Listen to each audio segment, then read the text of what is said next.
In the world of drifting, it could be anyone's day. And with the level of new cars and drivers, kids will have a hard time staying ahead of the game.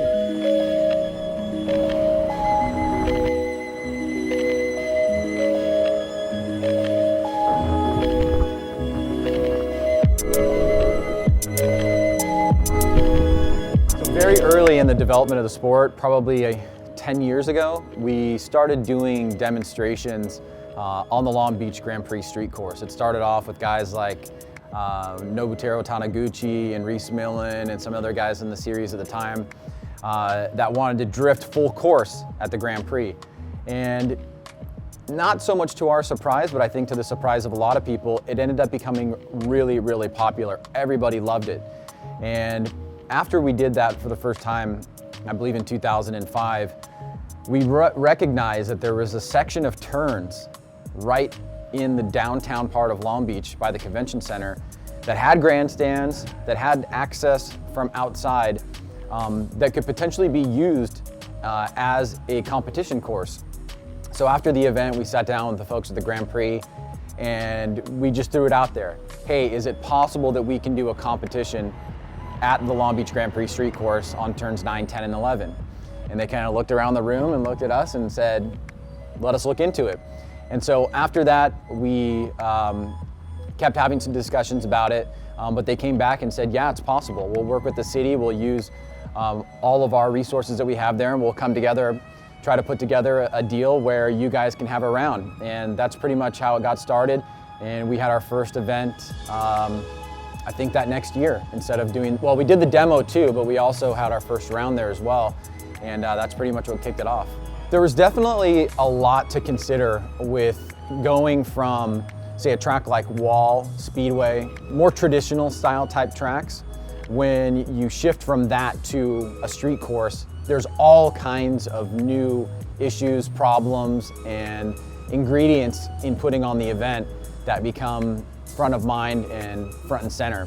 You know, for one, we have to close the city streets, so that means we're dealing with all the agencies in Long Beach City to be able to do that, from public works to police and all that kind of stuff.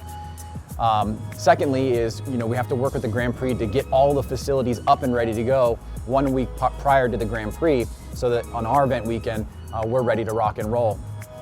You have this whole idea and concept of being in a downtown area brings with it so many different issues of traffic and flow and how to get people in and out. And it's not a traditional track setup, so it becomes a challenge to figure out what's the best way to do it. But thankfully, the Grand Prix guys have been around for so long, they gave us a lot of good insight and recommendations of how to do it. And the first event was, you know, a dream event for us, because it was, here we are taking this street sport of drifting, born and raised in Japan, and turned into something more radical here in the United States, but now we have this opportunity to actually drift on city streets. Hello everybody, and welcome back to the streets of Long Beach for the first round of the Formula Drift Pro Championship. I'm JRD and I'm joined again by Mr. Ryan Sage. Ryan, look at this weather, look at this crowd. Oh, absolutely. Everybody loves Long Beach. It's a hometown for us. The event sold out before the gates even opened, but most importantly, everybody is here to watch the drifting action. Speaking of action, I mean, in general, for me, Long Beach is arguably one of the best tracks, if not the best track that we go to, because of its uniqueness. So almost every moment of being at Long Beach is a memorable one. In the past, what we'd focused on and what we basically had money for was just to shoot the action on the track. When we first started bringing a pit reporter into the series, or having a pit camera, we actually started being able to see what was going on in the hot pits. And there was one year with Ryan Turk where you got to see in a very intimate way what transpires when a team is fighting against that 5-minute clock, trying to make it back to the grid. And so there's a great shot. As you can see the clock in the background, it's on the ground, ticking down, Turk and his team trying to battle through to make it back to competition. And so for me, that's another highlight. Just too much damage, and the look on Turk's face, it does not look promising. Well, with Turk at fault, he calls the competition timeout. Not enough time to fix it, so that means he's knocked out. Osbo's in the finals. You know, I think really the only hope for Long Beach in terms of progressing the event there is just really a continuation of it. I mean, for me, it's the perfect track setup for drifting because of the walls. And not because of the damage that comes from the cars. Obviously, nobody likes that. But in a subjective motorsport where you have these definitions of line that are sometimes abstract because you have a clipping point that has 10 feet behind it, or an outside zone that's got 30 feet behind it. When you add the element of the walls in there, it's so clearly defined that it really has become our least speculative and controversial track in FD history. And for me, for my money, that's all because of the walls.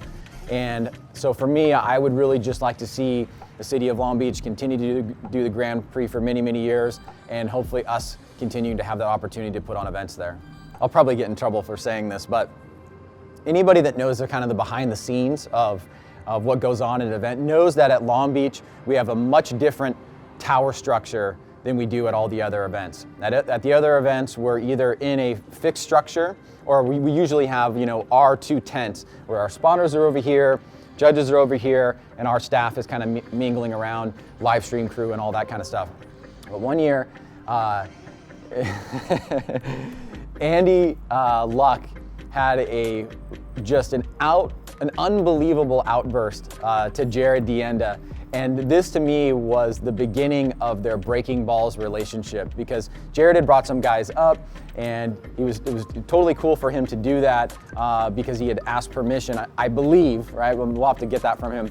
But Andy saw that his friends were up there, and Andy freaked out, and it caused this giant storm up there, and they ended up having a big blowout. But everybody knows this story now, but that was also the kindling of a new kind of relationship, where after that big blowout, they got together and worked out what happened there, and everything was fine. And now we have a really good structure for getting up on the tower. So for me, that's a nice personal moment, and it's always fun to see Andy in action.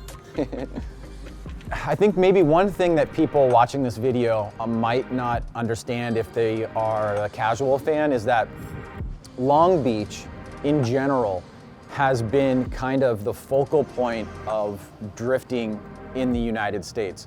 Not just from the fact that there's an event there, but it's where we did the first ever World Championship, where we brought 32 drivers over to the US on a vacant dock in the Long Beach port and put on an event there. And we also have our business here. We've had it here. We were on Pine Avenue in downtown for many, many years. Now we just are out a few miles outside in Signal Hill. So for us and the drifting culture, the drifting community, and all the drifters that live around here, this part of California, in particular Long Beach, has really had a very strong home for drifting and for Formula Drift in particular. So I think that will be one of the historical aspects that people will look at when you look back 20 years from now and say, how did this sport all start and what are some of the significant parts of it? You've got Irwindale at one bookend, and definitely at the other bookend, you've got Long Beach.